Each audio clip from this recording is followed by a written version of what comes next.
कि ये फैशन है, ये स्टाइल है। समझ में नहीं आता कि संसद की कार्रवाई 2 मिनट चली है और फिर उसको स्थगित कर दिया। वजह क्या रही? वजह क्या है? विपक्ष का हंगामा। विपक्ष हंगामा कर रहा है, विपक्ष हंगामा कर रहा है। लेकिन कई बार ऐसा भी होता है कि विपक्ष के हंगामे के दौरान भी जब कुछ बिल पास करने होते हैं तो वो बिल पास हो जाते हैं। या तो फिर सीधे 12 बजे शुरू की जाए कार्यवाही, सीधे 2 बजे शुरू की जाए, 3 बजे शुरू की जाए, कि 11 बजे आए, सब लोग आए, विपक्ष ने हंगामा शुरू किया। स्पीकर की तरफ से लोकसभा के सभी सांसदों को बताया गया कि आप लोग जो ऐसी हरकतें कर रहे हैं, कि जब 11 बजे शुरू हुई 2 मिनट के बाद फिर स्थगित कर दिया। हंगामा विपक्ष रोज कर रहा है, सबको पता है। स्पीकर बार बार उनसे कह रहे हैं कि भाई आप जैसा आचरण करते हैं ऐसा मत कीजिए। संसद की एक मर्यादा होती है, लोकसभा राज्यसभा की एक मर्यादा होती है, उसकी एक पवित्रता होती है, उसको बनाए रखें, सभी बनाए रखें।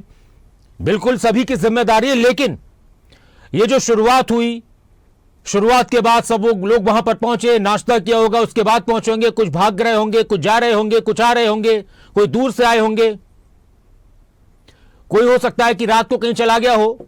ऐसा भी होता है कि कोई सांसद किसी जगह पर उसको कोई अर्जेंट काम आया हो और फिर वो रात को गया हो, फिर उसने एकदम से सुबह की फ्लाइट ली हो। हालांकि इनके लिए ज़्यादातर चीज़ें फ्री होती हैं, तो कोई टिकट कहीं से बिजनेस क्लास की 30-40 हज़ार में किसी पब्लिक को मिलती, वो फिर उनको देनी हो, वो बाद में आ सकते थे तो थोड़ा सस्ते में आ जाते।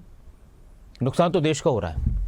विपक्ष का हंगामा हो, संसद की कार्रवाई चले न चले, नुकसान देश का हो रहा है। हम सालों से सुनते आ रहे हैं, सालों से, कि संसद की 1 मिनट की कार्रवाई में इतने लाख, इतने करोड़, 1 दिन की कार्रवाई में इतने लाख, इतने करोड़ रुपए खर्च हो जाते हैं 1 दिन की कार्रवाई में। वो पैसा कहाँ से आता है? सीधी सी बात है, जनता से आता है। हम और आप टैक्स देते हैं, देश का आम इंसान भी टैक्स देता है, ख़ास इंसान भी टैक्स देते हैं।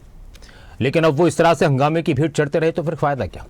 क्या फिर सिर्फ लास्ट के 3-4 दिन कार्रवाई चलेगी और उसमें ठीक से चर्चाएं होंगी? विपक्ष को भी सोचना चाहिए, सत्ता पक्ष को भी सोचना चाहिए।